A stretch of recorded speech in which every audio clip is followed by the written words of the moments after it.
Assalamualaikum warahmatullahi taala wabarakatuh.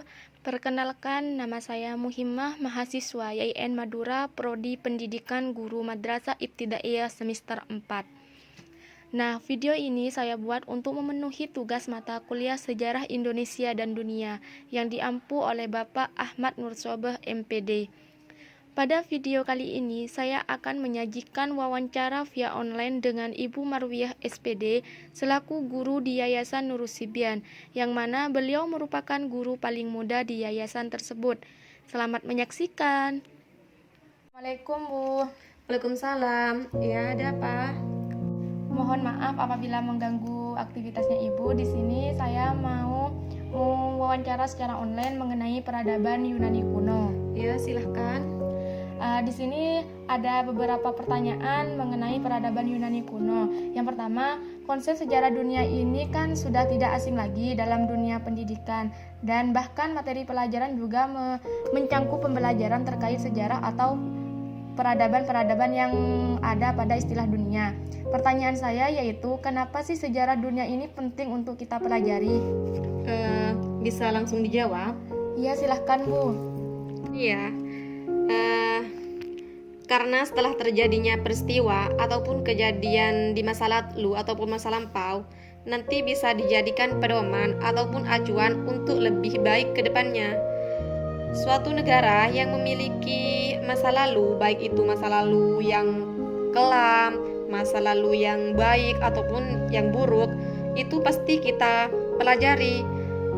Karena apa? Itu sangat penting dijadikan sebuah acuan untuk menjadi lebih baik ke depannya. Jadi sama-sama dipelajari antara baik buruk, akan tetapi di situ yang dijadikan sebuah pedoman yang baik-baik saja. Dan perlu kita singgung juga lainnya, adanya peradaban atau adat istiadat ataupun kebudayaan yang ada pada sekarang, yang dijalankan ataupun tidak, atau yang berpengaruh bagi kehidupan, bagi negara, itu tidak lepas dari kejadian masa lalu ataupun peradaban pada sebelumnya, yang gimana baiknya itu bisa diambil dan buruknya itu bisa tidak diambil, dalam istilah dibuang gitu. Makanya sangat penting sejarah itu kita pelajari ataupun kita jadikan pedoman untuk kehidupan. Dengan begitu juga bisa menambah wawasan dan pengetahuan untuk kita gitu. Baik, Bu. Berbicara terkait pengaruh peradaban sebelumnya terhadap peradaban yang ada pada saat ini, khususnya yang ada di negara Indonesia, yang mana kajian terkait sejarah dunia ini kan banyak sekali, mulai dari peradaban Yunani kuno, peradaban Amerika kuno, dan lain sebagainya. Namun konteks fokus analisis kita hari ini yakni berfokus pada peradaban Yunani kuno, yang mana peradaban Yunani kuno ini kita tahu bahwasanya peradaban ini merupakan peradaban yang sangat berpengaruh bagi kehidupan manusia yang ada di berbagai negara, dan ini termasuk juga pada Indonesia. Sebelum membahas terkait bagaimana pengaruh peradaban Yunani kuno ini terhadap berbagai negara yang ada di dunia, pertanyaan saya, lantas bagaimana pandangan Ibu terkait peradaban Yunani kuno ini?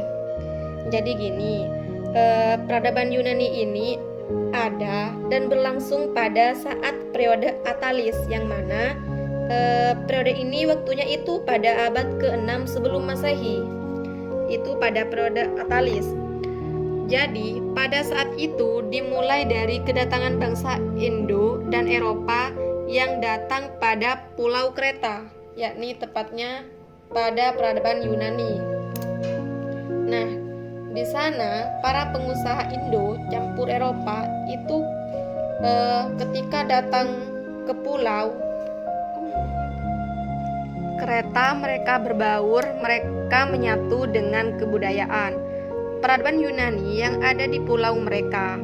Nah, dengan perkembangannya, hubungan antara bangsa pendatang dan penduduk asli bisa menciptakan adanya dalam sistem perekonomian, sistem perdagangan yang nantinya itu mengacu pada kemajuan peradaban Yunani yang ada di pulau mereka. Gitu.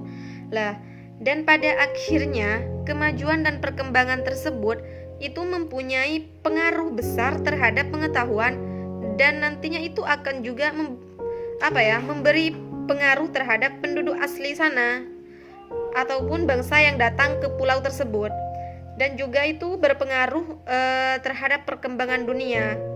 Nah, perkembangan ini diawali dari pesatnya perdagangan di pulau tersebut ataupun atau bahkan di luar pulau tersebut. Jadi peradaban ini merupakan peradaban tertua yang ada di dunia ya Bu? Iya. Kemudian pengaruh peradaban ini karena itu merupakan peradaban tertua di dunia, tentunya kan mempengaruhi peradaban-peradaban yang ada pada saat ini. Setahu Ibu, pengaruh dari peradaban Yunani terhadap negara-negara, khususnya negara kita, yakni negara Indonesia, itu apa saja ya Bu? Nih, kita bisa ambil salah satu contoh budaya peradaban itu Yunani kuno, yang mana bisa kita apresiasikan sekarang dan memberi pengaruh masyarakat maupun dunia. Nah, salah satu contohnya itu adalah diskusi, di mana pada zaman peradaban Yunani kuno maupun sekarang, diskusi ini yang menarik. Pada peradaban itu menjadi sebuah kebutuhan, kebiasaan, di mana jika ada sesuatu hal jika ada satu hal terjadi, entah itu merupakan hal yang baik, maksudnya hal yang dari masyarakat untuk pemerintah atau pemerintah ke masyarakat, itu bisa melalui diskusi ataupun debat. Nah, jadi siapapun di sana yang memiliki percakapan, diskusi atau berdebat akan memiliki posisi tertinggi, sehingga melahirkan kepercayaan yang sekarang ada. Dulu itu dilaksanakan yang bisa disebut sistem demokrasi. Negara Amerika juga menggunakan sistem demokrasi. Sistem demokrasi di sini digunakan juga di Indonesia, namun dari pihak Indonesia sendiri itu sistem pemerintahan demokrasinya tidak dijalankan secara merata. Akan tetapi sudah ada campur hukum-hukum lainnya dan juga sudah ada pengaruh hukum-hukum lainnya, sehingga bisa dikatakan sistem demokrasi ini yang dijalankan di Indonesia lebih sempurna daripada sistem pemerintahan demokrasi pada masa pemerintahan Yunani kuno. Jadi sistem demokrasi pada peradaban Yunani kuno itu dari rakyat langsung ke pemerintah gitu. Iya. Dan sedangkan sistem pemerintahan demokrasi yang sekarang dari rakyat ke wakil rakyat lalu bisa ke pemerintah. Iya. Nah, baik Bu, makasih atas waktunya. Mohon maaf apabila sudah mengganggu aktivitas Ibu. Sekian dari saya. Assalamualaikum warahmatullahi wabarakatuh. Waalaikumsalam.